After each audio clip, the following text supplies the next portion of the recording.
CCA की और videos देखने के लिए सब्सक्राइब करें और बेल आइकॉन को दबाएं।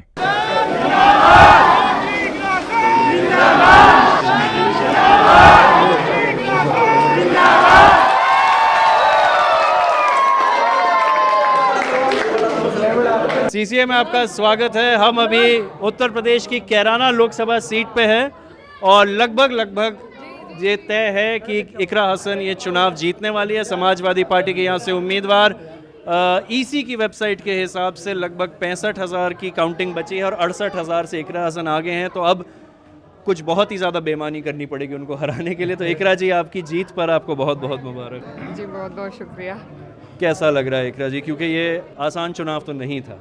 हाँ, बहुत चुनौतियाँ आई और इस चुनाव के दौरान हमने बहुत उतार चढ़ाव देखे, लेकिन जितनी मेहनत हुई उतनी ही मीठी ये जीत भी महसूस हो रही है। तो मैं सभी का शुक्रिया अदा करना चाहती हूँ, खासकर हमारे कॉन्स्टिट्यूएंसी के जितने भी लोग हैं जिन्होंने अपना आशीर्वाद वोट के रूप में दिया और भाजपा को यहाँ से हराने का जो सिलसिला है उन्होंने शुरू किया। तो उनका सभी का दिल से धन्यवाद देना चाहती हूँ और ये जीत भी उन्हीं के नाम है। आपने क्या इसी मार्जिन को एक्सपेक्ट किया था कि लग रहा है कि अब लगभग 65 से 70 के बीच की आपकी जीत होने वाली है? क्या आपने यही मार्जिन एक्सपेक्ट किया था, थोड़ा बड़ा किया था? ईमानदारी से अगर अब बता सकते हैं आप। जी लगभग इतने के अंदाजे में ही किया था और जीत है, थोड़ी हो ज़्यादा हो तो बस उसी की हम लोग सब शुक्रगुजार हैं कि यहाँ से हम जीत पाए। और अब उम्मीद है कि जो काम हमारे लोगों के रह गए थे, जो जिस तरीके से उनकी आवाज़ उठाई नहीं जा रही थी, तो वो सब करने का हम प्रयास करेंगे। इकरा जी, एक बड़ा सवाल मेरा ये है कि यहाँ पर जब जयंत चौधरी जी अचानक एनडीए के साथ चले गए, पूरे पश्चिम उत्तर प्रदेश में एक मायूसी सी छा गई थी। पूरे पश्चिम उत्तर प्रदेश में जो विपक्ष जो था उसमें एक मायूसी छा गई थी। लेकिन पहले चरण को ही अगर हम देखें फ़िलहाल तो ऐसा लग रहा है पहले चरण की जो 8 सीटें थी, अभी तक ये लग रहा है कि शायद भाजपा और उनका गठबंधन सिर्फ 2 ही सीट जीत पाएगा पहले चरण में, अभी तक जो नज़र आ रहा है। आपने मतलब क्या उम्मीद, कैसा आप लोगों के लिए कैसे आप लोगों को कैसा लगा था जब जयंत जी उधर चले गए थे और उसके बाद से कैसे ये चुनाव फल? बिल्कुल एक झटका हमें महसूस हुआ था क्योंकि उनका दल काफ़ी प्रभावी है, खासकर पश्चिम उत्तर प्रदेश की अगर बात करें तो। और इतने वक्त से समाजवादी और लोकदल के लोग इकट्ठे संघर्ष कर रहे थे, यहाँ से किसानों की आवाज़ को बुलंद करने का हमने साथ में काम हम कर रहे थे।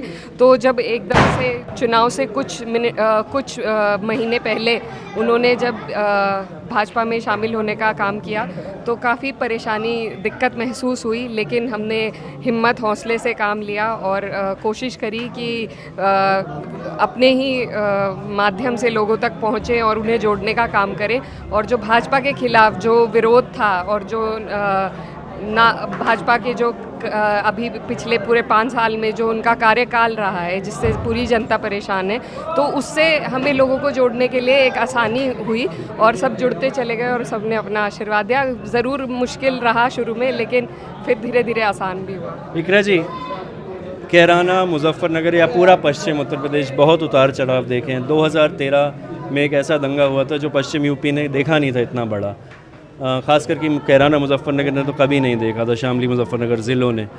2014 का चुनाव भी हमने तब बहुत करीबी से देखा था और शायद ये दिन आएगा किसी ने सोचा नहीं था।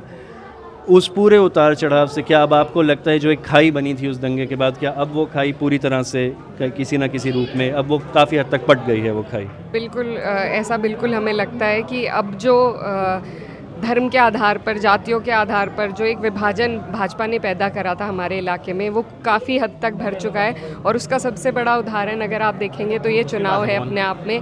हमारी जो सीट है इसका समीकरण ऐसा है कि अगर ये चुनाव हम धर्म के या जातियों के आधार पर लड़े तो कभी नहीं जीत सकते। ये चुनाव तभी जीत सकते हैं जब 36 बिरादरी का साथ हो, और आज जब हम जीत रहे हैं तो इसका यही तात्पर्य है कि सभी ने साथ दिया है और सभी का आशीर्वाद रहा है, हर बिरादरी, हर वर्ग का, और बदलाव के लिए सबने वोट किया है। तो ये बदलाव की जो भावना है, ये एकता के रूप में जो उभर कर आई है हमारे इलाके में, तो इससे जो पुरानी खाई थी वो पटने का काम हुआ है। और उसी के साथ मैं जल्दी से ये सवाल जोड़ूंगा कि पिछले 10 सालों में इस इलाके में बड़े बड़े आंदोलन देखे हैं चाहे दलित आंदोलन हो, चाहे किसान आंदोलन हो, उसका असर इस चुनाव में कितना देखने को मिला है? बेहद देखने को मिला। जो किसानों को पिछले 2 साल से सरकार नकारे जा रही है, एक बड़ा आंदोलन चला, उसके बाद से भी हमारे खुद के ज़िले में 3 महीने का धरना चला और लगातार जो इनकी समस्या है उसकी कोई सुनवाई नहीं है, कोई समाधान भाजपा नहीं कर पा रही है। तो उसका एक आक्रोश था जो वोट में तब्दील होने का काम हुआ। और साथ ही जो एक 400 पार का इन्होंने जो नारा दिया था, उससे मुझे लगता है कि हमारे दलित समाज में एक जागरूकता फैली कि ये संविधान बदलने की ओर कदम है और उसके विरोध में उनके 4 उम्मीदवारों ने बोला भी 400 पर इसलिए चाहिए ताकि हम संविधान बदल बिल्कुल। सकें। और ये बात जैसे जैसे लोग इस बात को समझते रहे तो उसी तरीके से हमें दलित वोट बहुत भारी मात्रा में मिला और मैं उनका बहुत धन्यवाद करना चाहती हूँ कि उन्होंने अपनी कोशिश में कम से कम अपनी सीट को बचाने का काम किया। मेरा आखिरी सवाल, मेरा आखिरी सवाल, आपके समर्थक नहीं तो मुझे पीट देंगे अब। मेरा आखिरी सवाल है, एग्जिट पोल देखने के बाद कितनी मायूसी हुई थी और आज के नतीजे जो सिर्फ यूपी में ही नहीं लेकिन पूरे इंडिया गठबंधन के लिए जो आ रहे हैं, उसके बाद आपको क्या लग रहा है? एग्जिट पोल और अभी तक का जो बीच का 3 दिन का फासला था। एग्जिट पोल से कन्फ्यूजन ज़रूर पैदा हुआ था, लेकिन हम लोग क्योंकि धरातल पर अपनी अपनी जगह पर सबने काम किया था तो हमें उम्मीद यही थी कि एग्जिट पोल बिल्कुल झूठे हैं, फरेब है, ये एग्जिट पोल नहीं है और वही आज साबित भी हुआ। और बस यही है कि अब उम्मीद है कि ज़्यादा से ज़्यादा सीटें निकलकर हमारी सरकार भी बने। आपकी जीत के लिए बहुत बहुत मुबारकबाद। धन्यवाद। अभी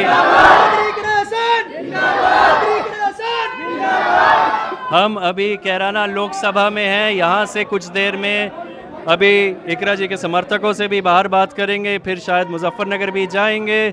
सीसीए के साथ जुड़े रहें। याद रखें जो हमने कई इंटरव्यूज़ में कहा था, ओपिनियन पोल्स मत देखिए, यूपी में एक बदलाव आने वाला है। ये बार बार हमने अपनी वीडियोज़ में जब हम पूरा उत्तर प्रदेश घूमे थे यही बात हमने अपने दर्शकों को बार बार बताई भी थी, जिसको लेकर कई लोगों ने हमारी निंदा भी करी, लेकिन वही चीज़ आज सच साबित हो रही है। जुड़े रहें सीसीए के साथ। धन्यवाद।